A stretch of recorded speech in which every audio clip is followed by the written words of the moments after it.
Intan Samadina dan Dr. Haikal dan Intan, tadi kita lihat tayangan negara dengan penduduk lansia yang panjang umurnya. Wow. Padahal lansia ini kelompok resiko nih di masa pandemi ini, Intan. Iya, tuh dia Dr. Haikal. Terus gimana ya kira-kira nutrisi yang baik buat lansia supaya nggak gampang terpapar virus COVID maupun virus lainnya nih? Nah, pas banget nih, di tengah kita sudah ada Dr. Ida Gunawan, spesialis gizi klinik. Siang, Dok, apa kabar? Selamat siang, selalu sehat ya. Iya. Dok, ini banyak anggapan di masyarakat. Bener nggak kalau lansia cenderung memiliki nafsu makannya menurun karena kadar hormon yang menyusut? Fakta atau mitos? Tapi nanti Dok jawabnya. Kita akan simak jawabannya nanti. Tetap di Hidup Sehat. Supaya nggak sakit dan nutrisinya oke, kita mesti tanya juga nih ke Dokter Ida. Dok, tadi ada pertanyaan. Katanya kalau lansia ini cenderung memiliki nafsu makan yang menurun karena kadar hormon yang menyusut. Ini fakta atau mitos, Dok? Ya, ini fakta ya. Fakta, Dok. Jadi salah satu karena kondisi hormonnya mulai turun. Jadi ketidakseimbangan. Tapi banyak juga faktor lainnya ya. Contohnya adalah faktor fisiologi, kemudian faktor psikologi. Kalau faktor fisiologi contohnya gangguan giginya udah tinggal 2 misalnya, pasti ngunyahnya males. Betul. Ya. Kemudian fungsi gerakan dari ususnya menjadi lebih lambat. Jadi rasanya kok baru makan sedikit udah begah karena pencernaannya agak terganggu. Kemudian juga ada lansia yang sering konstipasi atau sembelit. Kalau sembelit itu membuat dia rasanya makin penuh perutnya, jadi makannya juga nggak niat ya. Kemudian juga ada lansia yang merasa badannya kok pada rontok ya. Rasanya sakit, ini sakit, itu sakit, jadi nggak kepengen makan. Nah, itu namanya gangguan pada fungsional ya. Jadi pada psikisnya, pada fisiologinya. Juga ada gangguan pada psikis. Lansia itu kebanyakan umumnya lebih banyak tinggal di rumah. Betul. Mau bergerak tadi dengar ya, dengkulnya sakit, ininya sakit. Banyak di rumah, anak-anak semua kerja, dia ngerasa feel lonely, sendiri. Teman-temannya yang seumur dia mungkin sudah ada yang dipanggil, dia udah nggak punya temen, merasa makin sedih, iya. Akibatnya moodnya jadi terganggu, jadi nafsu makannya juga akan menurun. Nah, yang ketiga adalah faktor hormonal. Jadi hormonalnya juga terjadi perubahan. Nah, itu salah satu ikut mendukung kenapa kok lansia nafsu makannya jadi ikut turun, ya. Itu salah satu. Oh gitu ya, Dok. Kalau saya ini kayak nyium aroma makanan di sini tuh kayak udah nafsu makan. Ini udah pasti berarti belum Bukan lansia. Ya. Dok, ini juga nih, Dok. Ini kan ada susu nih, Dok. Ini fakta atau mitos nih, Dok? Katanya minum susu dengan kalsium yang tinggi ini baik untuk lansia. Ini fakta atau mitos? Ya, ini fakta. Fakta, ya. Dok. Ya, pertanyaannya kenapa kok harus kalsium agak tinggi? Pada lansia, mereka membutuhkan kadar kalsium yang memang lebih tinggi. Antara 1000 sampai 1200 mg per hari. Jadi kalau dalam 1 gelas susu biasa, kira-kira 250 ml, itu mengandung sekitar 500 mg kalsium. Jadi alangkah baiknya kalau bisa lansia misalnya minum susunya 2 kali minimal ya. Kalau bisa sampai 2,5 kali ya itu lebih baik supaya kebutuhan kalsiumnya bisa terpenuhi dari susu ya. Iya, cuman kadang-kadang tuh kan lansia suka males ya, Dok, ya minum susu. Untuk ganti kalsiumnya apa, Dok? Bisa dapat dari bahan makanan, contohnya dari ikan. Nah, ikan. Pernah lihat ikan teri basah? Iya. Teri basah? Iya, ikan teri yang suka dibikin pepes, atau dibikin bakwan. Nah, tinggi kalsium, itu Dok, ya? tinggi banget kalsiumnya, dan juga mempunyai rasa asin yang tidak terlalu dominan. Bukan teri kering yang asin itu, bukan. Kalau itu kan kadar garamnya tinggi sekali. Kalau ini teri basah, garamnya itu sudah tidak terlalu asin dan itu kalsiumnya tinggi sekali, jadi monggo dipakai ya. Selain itu apa, Dok? Ini brokoli, brokoli, sayuran hijau juga kaya akan kalsium. Cuman perbedaannya kalsium pada hewani ya, pada ikan atau pada susu, ini absorpsinya, penyerapan di dalam tubuh lebih tinggi dibandingkan dengan kalsium yang berasal dari sayuran. Ya. Dok, ini ngomongin sayuran hijau, Dok. Ini ada yang mengatakan bahwa sayuran warna hijau sebaiknya tidak diberikan kepada lansia karena dapat memicu asam urat. Ini fakta atau mitos, Dok? Lah, ini mitos. Mitos banget ya. Jadi lansia boleh enggak makan sayur hijau? Boleh. Boleh. Ya, Orang selalu mengkaitkan sayuran hijau dengan asam urat. Iya. Padahal dosa asam urat paling besar bukan ada di sayuran daging, hijau. ya? Iya. Oh, daging. Daging, merah, jeroan, ya. Iya. Kemudian dia banyak juga di kecambah, kacang-kacangan, bukan di warna hijaunya. Hijau jangan disalah. Justru ini bagus buat lansia, Dok, ya, tinggi kalsium. Tinggi kalsium, memperlancar sembelit. Lansia itu cenderung sembelit, jadi dia kaya serat. Jadi bagus sekali untuk lansia, ya. Iya. Nah, Dok, selain itu kan juga kayaknya ini protein perlu ya, Dok. Ini fakta atau mitos sih, Dok, kalau protein itu penting banget untuk menjaga kekebalan tubuh pada lansia. Fakta atau mitos, Dok? Ini fakta. Fakta, Dok. Fakta, gitu ya. Kenapa kok penting? Protein itu menjadi salah satu unsur utama untuk sel-sel kita, sel pertahanan tubuh kita, ya. Dan juga protein itu adalah cadangan energi untuk tubuh si lansia. Jadi dia bisa melawan segala macam virus lah, bakteri lah yang masuk ke dalam tubuh kita. Kalau energinya cukup. Kalau energinya tidak cukup lah gimana mau perang, ya? Setuju, Dok. Nah, salah satunya ya proteinnya harus cukup. Apalagi di masa pandemi ini penting banget asupan protein, Dok, ya. Betul. Dok, ngomongin protein juga nih, Dok. Ada juga yang mengatakan fakta atau mitos lansia tidak diperbolehkan makan daging merah karena dapat memicu tekanan darah naik. Nah, ini fakta atau mitos, Dok? Lah ini mitos. Mitos, ya? Dok. Mitos. Jadi lansia boleh nggak makan daging merah? Boleh. Asal. Jangan senang dulu, Dokter Haikal langsung lihat saya. Wah. Asal jumlahnya harus ditaker, ya. Jadi boleh, tetap boleh, tapi Boleh. jumlahnya harus Jumlahnya diperhatikan. ditaker. Kemudian yang kedua, perhatikan jenis dagingnya. Daging merah itu kan tinggi lemak konotasinya, ya. Jadi pilih daging merah yang lean atau yang sepet, yang lemaknya tidak banyak, ya. Contohnya khas dalam, boleh. Nah, berapa banyak? Biasa sekali makan tergantung fungsi ginjal dan fungsi hati si lansia. Kenapa sih orang usia lanjut itu kita memberikan perhatian khusus sampai dikasih nama senior atau lansia? Ya, kenapa sih? Oh, bedanya, Dok? Beda. Karena apa? Tadi saya udah bilang fungsi sistem tubuh banyak yang menurun. Termasuk fungsi hati, fungsi ginjal. Dan lansia ini atau senior ini mereka umumnya dari penelitian lebih dari 50% sudah punya penyakit kronik. Contohnya kencing manis, hipertensi. Sudah banyak penyakit ikutannya, bukan cuma cucunya yang ikut, ya, tapi penyakit kroniknya juga ikut. Oleh karena itu pada waktu dia mau makan, kita harus hitung persis.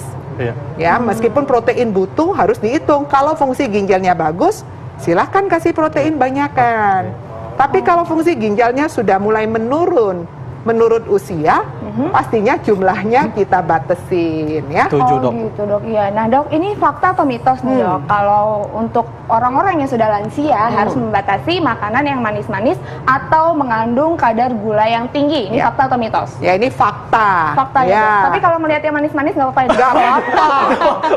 Kalau itu malah meningkatkan imun dan bikin bahagia, kan? Betul. Oke, lanjut lagi, gimana, Dok?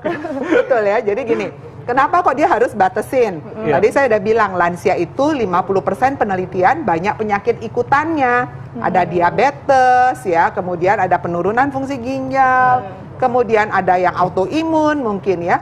Dan banyak sekali sekarang dikatakan bahwa konsumsi gula yang berlebihan itu akan membentuk namanya AGES, ya, Advanced Glycation End Product. Dan itu ternyata salah satu bahan racun untuk tubuh kita. Karena dia radikal bebas, Dok, ya. Betul. Iya, Dok. Ini kan di masa pandemi COVID, Dok, ya. Lansia kan beresiko nih untuk terinfeksi. Nah, bagaimana menjaga daya tahan tubuh lansia? Apakah ada menu makanan rahasia, Dok, supaya lansia tetap kuat daya tahan tubuhnya? Nah, di meja kita ini apakah bisa, Dok, kita informasikan kepada masyarakat? Oh ya, bisa. Gampang, murah, mudah, dan sebagainya. Jadi penyajiannya juga nggak ribet. Kalau untuk orang Indonesia mungkin pilihannya cuma ada di nasi atau di kentang, ya. Jadi kalau lansia kan tadi saya sudah katakan problemnya di gigi geligi, ngunyahnya. Ngunyah daging susah, Dok. Nah, betul. Jadi masaknya, misalnya dia mau daging ayam atau daging sapi, monggo. Tapi misalnya dicincang kayak ikan ini loh, ini ya. lebih halus, ya. Kemudian dibikin lebih lembut, sehingga proses ngunyahnya nggak usah terlalu lama, gitu, ya. Terus nasinya juga mungkin lebih lembut, jangan yang nasi keras itu loh yang Nasi masih fry, ya. nah begitu-gitu ya. Kemudian dikasih sayuran, makannya tetap gizi seimbang. Iya. Oke. Ada nasi, ada lauknya, sayur. Sayuran. Nah, sayurnya masaknya lebih lumat, ya. Jadi atau dipotong lebih kecil-kecil, Oke. kemudian masaknya lebih halus. Tapi kalau Sudah. lebih lumat itu nggak mempengaruhi kandungan gizi yang ada atau nutrisi yang ada di Iya. dalam sayuran ya dok? Pasti akan lebih berkurang, Oke. ya. Jadi nanti bisa diseling. Kita kalau misalnya ingin mendapatkan vitamin, terutama vitamin larut air, itu banyak yang rusak dengan proses pengolahan kita. Iya. Nggak usah khawatir nanti dari buah-buahannya. Nah, buah-buahan. Iya. Buahnya apa aja, Dok? Oh, yang paling buahnya, ya. tepat apa dok? Kalau buah-buahan dok? Bisa pepaya, Ya. karena kan dia sering sembelit, susah buang air besar, nah kasih pepaya. Kemudian mau kasih pisang boleh, barang-barang ini kan lembut sekali, atau kasih buah melon. Melon, oh Ya, pastinya Buah bukan naga duren juga ya. Tapi kan durian lembut dok, oh nggak Betul, boleh. betul. Duren boleh nggak sebetulnya? Boleh nggak dok? Iya. Boleh, asal jumlahnya jangan banyak. Misalnya cuma 1 siung itu loh. Ya boleh toh, masa cuma Dr. Haikal aja yang makan? Boleh, tapi jangan berlebihan. Jadi cuma 1 siung. Misalnya anaknya pada, ini kan lagi musim duren.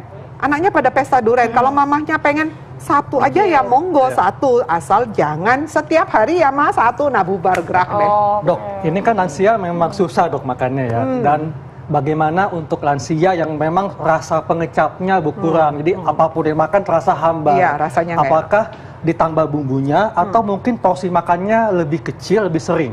Ya, Gimana tuh dok? jadi gini, kalau yang bikin nafsu makan itu kan salah satunya adalah wangi makanan. Iya. Ya, selain dari lansia itu umumnya mempunyai rasa taste-nya yang lebih tinggi dari kita. Jadi kalau Anda masak, Anda kasih mamah nih makan, pasti dia bilang kurang Hambar asin. nih, Oh iya, benar. Karena taste bud-nya banyak yang berubah. fungsinya menurun. Dok. Ya, fungsinya sudah menurun. Jadi agak, kalau taste bud itu tahu nggak lidah kita? Iya. Keluarin ada yang kasar-kasar kan ya? Iya. Nah dia itu sudah lebih tumpul kerjanya di Iya. sana. Oh, Jadi gitu. kalau ngerasain tuh suka Iya.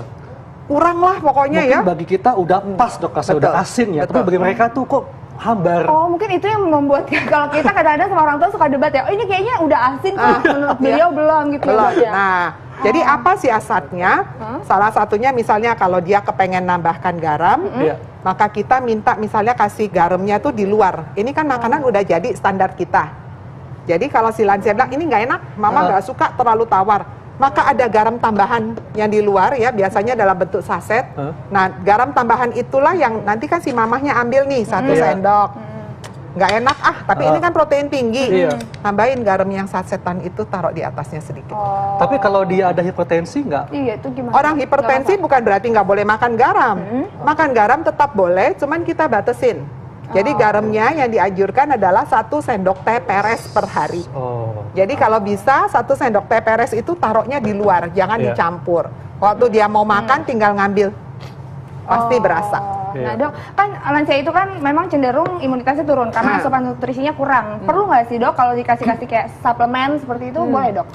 Suplemen boleh nggak diberikan? Boleh diberikan kalau asupan dari makanannya kurang. Iya. Jadi kalau dia makan ini nggak mau, nggak enak, ini nggak enak, kalsium nggak mau semua, nggak mau minum, terpaksa Anda harus kasih dia kalsium. Oh iya, ya kayaknya umumnya kayak gitu ya dok ya. Ya, Nggak biasanya mau dikasih serba nggak mau, tambahan. kan? Ya, kalau dia semua udah nggak mau makan, ya terpaksa harus dikasih suplementasi. Suplemen. Tapi selama nafsu makannya masih bagus, monggo pakai makanan Iya. dulu ya. Oke.